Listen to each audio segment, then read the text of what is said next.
Hello everyone, Pyro7 here, and today I'm going to be watching some dinosaur videos again as a continuation of the epic dinosaur commentary series I do every once in a while. It's not a very common occurrence.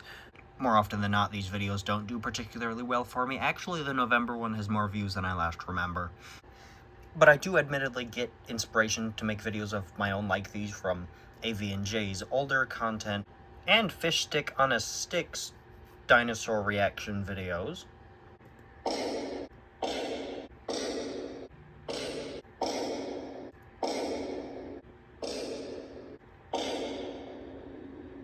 But instead of dinosaur sightings like I've done before, today we're going to be watching 5 terrifying creatures I'm glad are extinct by The Finest, who did a dinosaur sightings video that we've already watched.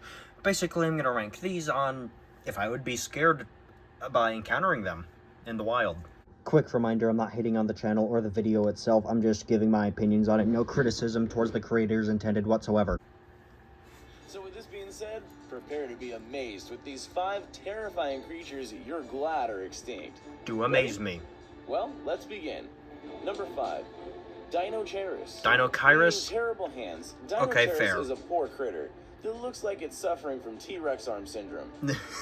No, quite the opposite. Dinosaurus had massive arms, like 8 feet long each.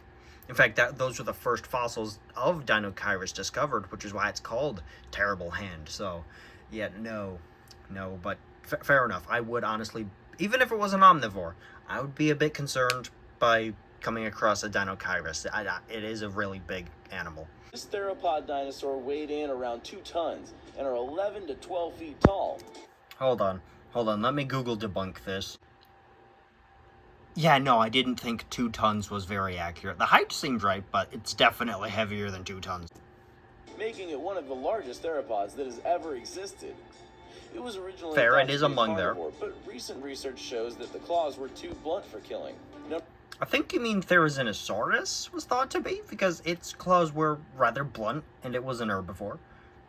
Dinosaurus was an omnivore, although it was, in fact, believed to be a really big dromaeosaur, or like a huge allosaur of some kind.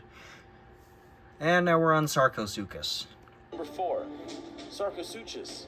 Sarcosuchus translates to fresh crocodile. Flesh crocodile. Close. Probably like a, captions to audio error there, but... We hope that's not because it used to feed on humans. Nope, don't worry, it didn't. To today's croc was twice as long. Which croc specifically? Saltwater croc? Because that's about accurate for Sarcosuchus, like 34, 40 feet long. And it's not a crocodile, it's a crocodilomorph. That makes it close, but not a true crocodile. Could weigh up to 8 tons. Can you imagine that? It's terrifying. Okay, hold on. Okay, so yeah, never mind. I thought that was an overestimate. Apparently, that's fairly accurate. Its terrifying snout took up almost 75% of its skull. That is true. A crazy 35 teeth on top, 31 teeth on each side on the bottom. That's also accurate. Basically, this super croc would forever. That's keep people Dinosuchus trying to learn how with to swim. Albertosaurus. I mean, even if. But no, fair enough. Sarcosuchus, I think, is a good contender for this list. Number 3, Titanoboa. Titanoboa. One of the greatest discoveries Okay. since the T-Rex. A Titanoboa was a snake that measured up to 48 feet long. And I think that might be slightly too big. Vasuki indicus, for sure, was about that big, but I think Titanoboa was slightly smaller. Weighed in at about 2,500 pounds.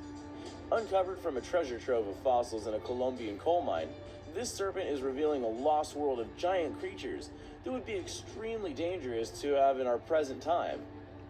Okay, but it's just a big anaconda, basically. Not necessarily closely related, but, like, ecologically, it's a giant constricting snake.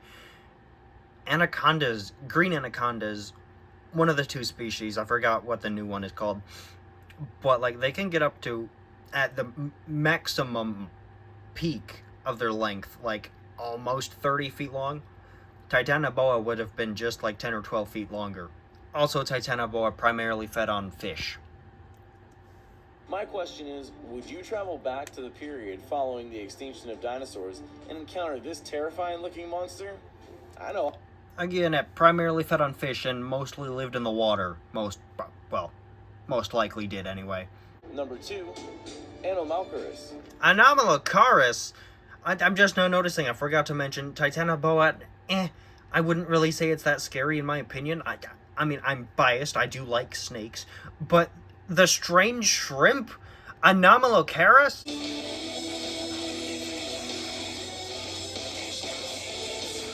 Like, you know, that Anomalocaris? I wouldn't be terrified of this thing at all, even if it was Earth's first super predator. Anomalocaris had shells and tails like shrimps, but tentacles and eyes like squid.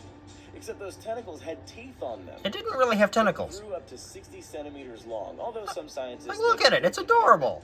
And lived 540 million years ago. Why you might be glad they're extinct? Please tell me. Well, mainly because it was a carnivorous animal. And if they were to... I was gonna say, so far everything here has, but Dinosaur was an omnivore. Live in today's time, they might casually mistake your foot to a prehistoric woodlouse-like thing. That's Dunkleosteus with, I think, Nigel Marvin, if I'm correct. I never watched that show, but I've seen clips. Strange. Helicoprion, I guess I'll give you points somewhat. Number 1, Helicoprion. Helicoprion is best known for its intimidating... That's not an accurate reconstruction. ...spiral of serrated teeth, and no, this isn't actually a member of the shark family, because sharks have pretty much remained the same for the past 400 million years. The Helicoprion was a survivor, having lived through the Oh, I thought you were actually going to say it's a Eugeniodont holocephalian, which makes its closest living relatives like ratfish and chimeras. I guess that those are like, I think those are synonyms, taxonomically, but like, yeah, they're not sharks, they're just shark-like. Carboniferous period, the Permian period, and even the largest extinction event in history, where 90% of life was wiped out. I don't think Helicoprion survived the Permian-Triassic extinction. Oh, well, I guess I'm wrong there, too. It did survive the Permian-Triassic extinction. So without a minimum of a doubt, this right here would be something that any that's actually a pretty good reconstruction. Better yet, not just sharks, but any living sea creature. And there you have... I mean, what are these thumbnails? Anyway, I mean, I guess, like, Helicoprion and its relatives, like Edestus, probably would have fed on soft-bodied prey, so I don't think... Even though they could get huge, like 20, 30 feet long, they primarily fed on soft-bodied prey, so I don't think there'd be that much of a reason to worry about them.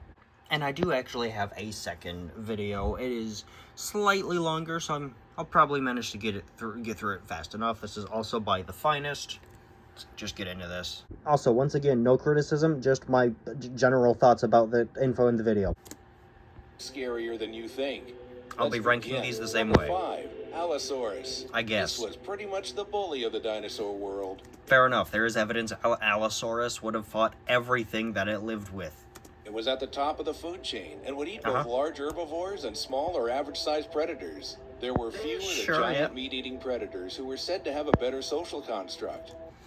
Given Allosaurus would have fought everything it lived with, I don't think they were very social. There's a possibility, but I really don't think so.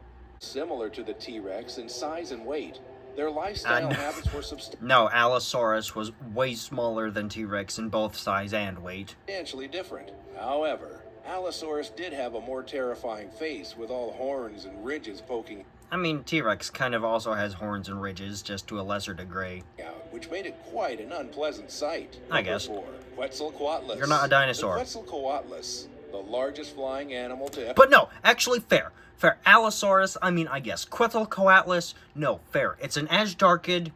Prehistoric Planet 2 apparently showcased Hatzegopteryx, which admittedly is more like a bulky relative of Quetz here, but still, it's an Asgarkid. It can pick up human-sized dinosaurs, so, like, or roughly, anyway. So, like, no, fair. An Asgarkid on this list is completely justified. ...ever live, can be spotted by its 50-meter wingspan. Hold on, what? Yeah, no, that's not right. There's a possibility the guy just meant to say 50-foot wingspan, since that was the original estimate for Quetzalcoatlus, or at least one of them. But yeah, no. Now, 36 feet is a lot more likely now. They would go to 20 feet high. About right, With yeah. that height and towering appearance, they were definitely not the type of creatures you'd want to mess with. Fair, Their sure. victims were believed to be small fish, smaller prey, or Oh, no. already dead carcasses. Oh, no, quit scavenger thing mentioned. No, Ashdarkids are typically believed to be terrestrial predators. Not saying they couldn't fly. They absolutely could. But, like, they're believed to have been primarily terrestrial-based predators hunting on the ground, kind of like as seen here, or in Prehistoric Planet 2, Episode 1, I believe, with Hetzegopteryx. Number 3, Utah Raptor. Utah If Raptor. you watched Steven Spielberg's Dinosaur films, then you must have come across this mini T-Rex guy. Hold on, what? Mini T-Rex guy? So, like, Alioramus or Lithranax, those are kind of mini T-Rexes. Like a bigger Velociraptor, like supersized Velociraptor would be a more accurate description of Utah Raptor. Not totally accurate, but better than mini T-Rex. As long as 23 feet and reach 9 feet tall. Yeah, sounds right. I'll let that sink in. Okay. I know they are meant to be mini T-Rexes. Well, they're not. Their small size came to use as they would leap on the backs of prey and use their fearsome... Hold on, small size. Like, Utah Raptor was the largest known dromaeosaur. And what kind of prey is bigger than a Utah Raptor? I mean, sure, there were like some sauropods where it lived, but I don't think these things were hunting sauropods. toe claws to clench and dig into the skin. I mean, that's at least what dromaeosaurs use their toe claws for. Number 2. I'll give Albertosaurus the same fear factor as Utah Raptor. Albertosaurus. This is one of the many ancestors of the T-Rex, having similar qualities and appearance. Kind of. It's in its own subfamily. It's an Albertosaurine, which only includes Albertosaurus and Gorgosaurus. T-Rex is closer to Tyrannosaurines. As it had a thinner skull and a weaker bite, which would not do it much good in a fight. That may explain its disappearance, as it came a few years prior to the T-Rex's debut. Debut? What? Anyway, I'll give that a possible theory. I think Albertosaurus, either it or Gorgosaurus, very close relatives, was contemporary with Daspletosaurus, which was a lot more T-Rex-like, so it's possible Daspletosaurus outcompeted Albertosaurus or Gorgosaurus. I don't remember which one lived with which. Its speed of 40 miles per hour. Way too fast. Number 1, Giganotosaurus. Giganotosaurus. This was a pretty huge giant that existed in the mid-Cretaceous period and was quite similar to the T-Rex. I mean, general body shape-wise, sure, but like classification-wise, they're in complete different ends of the theropod family tree. Complete remains of the dinosaur show that it is very much possible that Giganotosaurus was much bigger than the T-Rex. Like 3 feet longer at most, half a ton to 1 ton lighter in weight. Now, how did this giant manage to get such a height? Well, its metabolism resembled that of reptiles and mammals. They were not the fastest creatures, though, moving at only 14 meters per second. They were suspected to... Hold on, how fast is that? Yeah, no, 31 miles an hour. That is the current estimate for Giganotosaurus' speed, and that is incredibly fast for an 8 to 9 ton animal, especially since T-Rex's max speed is usually around 18 or 20 miles an hour. They were suspected to go after much smaller sauropod. Think baby long-necked dinosaurs, where they put their powerful jaws to work. So yeah, that's basically like the end of this video. Once again, with the whack thumbnails. Also by The Finest, like I said. And, well, both of those were actually not too bad. This one, I would honestly say, has better choices in terms of scary animals. Well, this one's dinosaurs, but they only used 4 dinosaurs. Quetz does not count.